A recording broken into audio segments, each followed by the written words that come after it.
Bonjour, aujourd'hui je vais vous parler de vous asseoir dans la puissance. C'est une pratique dont vous avez peut-être entendu parler si vous êtes dans le milieu de la médiumnité et surtout si vous étiez à l'Arthur Findlay College en Angleterre.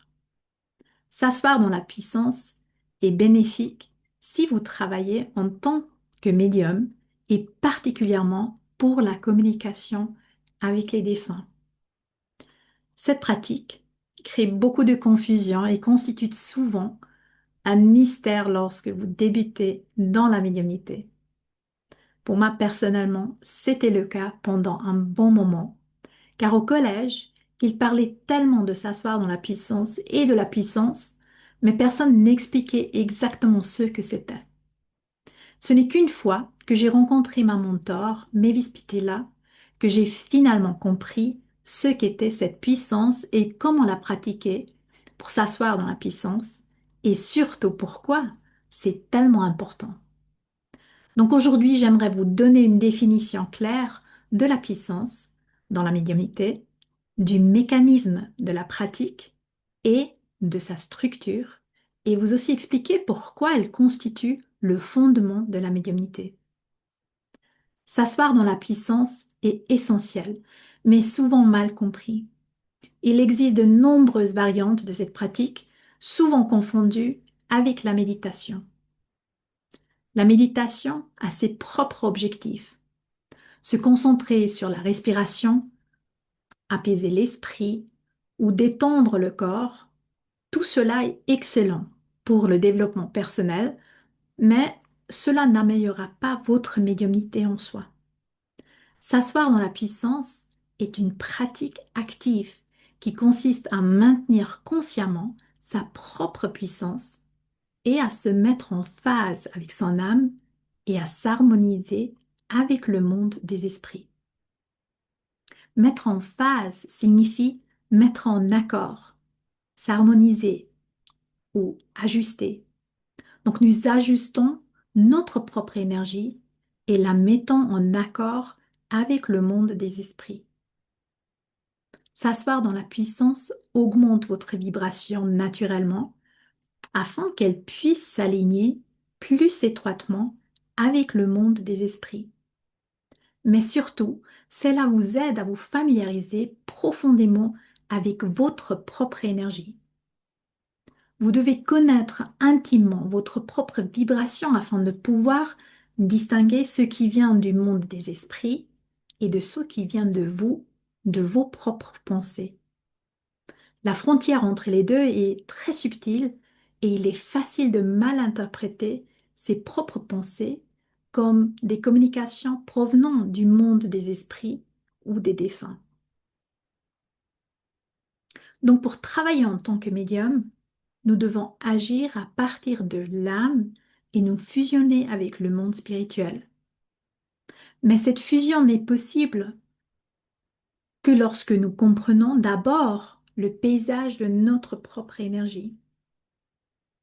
Votre champ énergétique ou champ aurique est votre espace de travail en tant que médium. Vous devez le ressentir, le reconnaître et savoir quand le monde des esprits se fond avec vous. Lorsque vous essayez dans la puissance, votre première tâche consiste à comprendre votre propre énergie, à identifier la manière dont elle se manifeste, se développe et se déplace.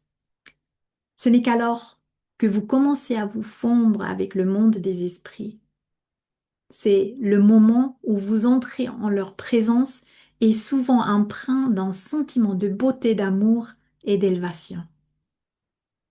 Le temps que vous passez assis dans le pouvoir n'est jamais perdu. Vos guides et vos assistants de lumière utilisent ce temps pour se fusionner avec vous et apprendre à travailler avec vous et votre énergie. Tout comme vous devez développer votre sensibilité et votre discipline, ils ont également besoin d'une occasion de nouer une collaboration solide avec vous. Lorsque vous finirez par travailler lors d'une séance privée ou en tant que médium ou sur une plateforme, Cette relation permettra à la communication de se dérouler avec fluidité. Si vous rejetez l'idée de vous asseoir dans la puissance ou si vous la considérez comme sans importance, cela se reflètera dans votre pratique de médiumnité. L'harmonisation est au cœur de la séance pour s'asseoir dans la puissance. Il existe d'innombrables versions de cette pratique en ligne. Je n'ai rien inventé, à vrai dire. Mon approche provient en partie de mon mentor Mavis Pitilla, en partie d'autres enseignants de l'Arthur Findlay College et en partie de ma propre compréhension et pratique. En fin de compte, vous devez trouver la méthode qui vous convient le mieux. Vous n'avez pas besoin d'enregistrement en soi. Une fois que vous avez compris le mécanisme, vous pouvez procéder par vous-même. Et le mécanisme est vraiment simple. Premièrement, concentrez-vous sur votre âme, sur l'étincelle divine qui réside en vous. Utilisez votre respiration comme point d'ancrage pour commencer l'exercice. Et puis, visualisez ensuite votre énergie et votre lumière intérieure s'étendre, devenir plus forte, remplir votre corps et rayonner vers l'extérieur dans la chambre où vous vous trouvez, au-dessus, en dessous de vous, puis dans l'univers. Vous pouvez également laisser votre énergie s'imprégner de l'amour qui réside dans votre cœur. Et les médiums qui travaillent à partir de ce rayonnement d'amour attirent naturellement le monde des esprits. Quand vous pratiquez cet exercice, votre simple présence commencera à rayonner d'amour et les gens les ressentiront dès votre entrée dans une pièce. Il s'agit de la première moitié de l'exercice. Si vous débutez dans la pratique de vous asseoir dans la puissance, je vous recommande fortement de vous concentrer uniquement sur cette première partie dans un premier temps. Ne vous précipitez pas pour fusionner avec le monde des esprits. Comme je l'ai dit, vous devez d'abord connaître votre propre âme, votre propre lumière, et apprendre à la faire grandir de manière constante. Et lorsque vous travaillez en tant que médium, vous devez être capable de maintenir votre puissance pendant une longue période. Même si cette puissance s'effondre, par exemple parce qu'une pensée vous distrait, ou pendant la pratique que votre téléphone sonne, vous devez être capable de la reconstruire immédiatement. C'est pourquoi s'asseoir dans la puissance n'est pas une pratique de méditation ou de relaxation. C'est une discipline, c'est un entraînement. Vous apprenez à maintenir la conscience de votre âme, de votre puissance et de la source divine en vous.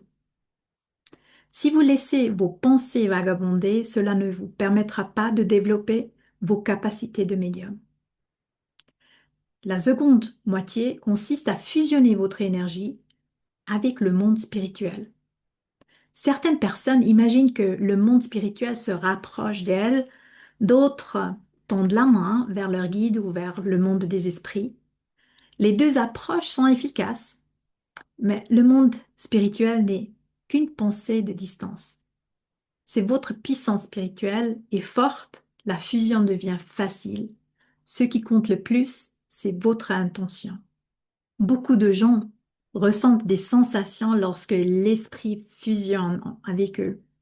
Ça peut être des picotements, de la chaleur, un bourdonnement électrisant, un changement dans l'atmosphère ou simplement une présence indéniable.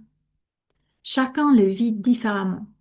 Pour ma part, je ressens souvent de la chaleur et un bourdonnement dans tout mon corps. La clé est de reconnaître la différence entre votre propre énergie et la présence fusionnée avec le monde des esprits. Ce n'est qu'alors que vous saurez exactement quand ils sont proches et quand vous êtes vraiment fusionné avec eux. Beaucoup de gens tombent amoureux de cette sensation et il est facile de devenir accro. Mais encore une fois, ne sautez pas la première moitié de l'exercice. Développez d'abord votre propre puissance. Et votre puissance est le carburant de votre médiumnité. C'est ce qui vous permet de rester en harmonie avec le monde spirituel pendant votre travail. Et en vous entraînant régulièrement, vous constituerez une réserve de puissance importante.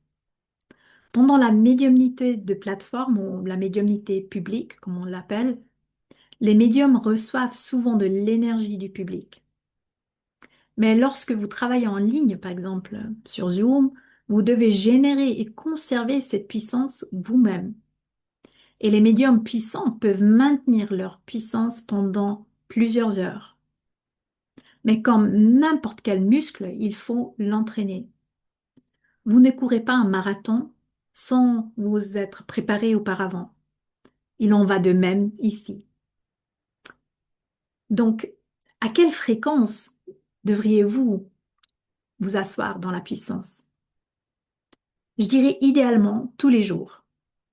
Mais s'asseoir dans la puissance 2 à 3 fois par semaine suffit déjà à faire toute la différence. Je ne recommande pas de la pratiquer avant de vous endormir car vous ne parviendrez pas à la maintenir. N'oubliez pas, il ne s'agit ni de relaxation ni de méditation. Si vous pouvez pratiquer le matin pendant 15 à 30 minutes, c'est parfait. Si vous ne disposez que de 5 à 7 minutes, asseyez-vous dans votre propre puissance aussi souvent que possible et connectez-vous au monde spirituel ou fusionnez avec le monde spirituel 1 fois par semaine. La régularité et la rigueur dans la pratique sont bien plus importantes que la durée. 10 minutes de concentration et de bonne pratique valent mieux que 30 minutes passées à laisser vos pensées vagabonder. Et si vous préférez une structure, choisissez des jours spécifiques, par exemple tous les lundis, mercredis et vendredis. Et si les enregistrements ne vous conviennent pas, ce n'est pas grave. Vous pouvez adapter les concepts et vous guider vous-même. Personnellement, je trouve difficile de rester assis trop longtemps et surtout avec des enregistrements. Je préfère marcher dans la nature et presque tous les matins, je me balade dans la forêt et c'est là que je marche dans la puissance. C'est là que je me sens le plus puissant et que l'énergie est la plus stable pour moi. Vous pouvez faire de même, mais assurez-vous d'abord d'apprendre les bases pour vous asseoir dans votre propre puissance avant de l'adapter à la marche ou à un mouvement. La méthode qui fonctionne le mieux pour vous est la bonne. Tant que vous apprenez à connaître votre propre puissance, votre âme et la puissance divine en vous. Dans la prochaine vidéo, je vous guiderai à travers un enregistrement sur le thème s'asseoir dans la puissance. J'espère de vous y voir. Si vous appréciez mon contenu, n'hésitez pas à liker et à vous abonner. Au revoir.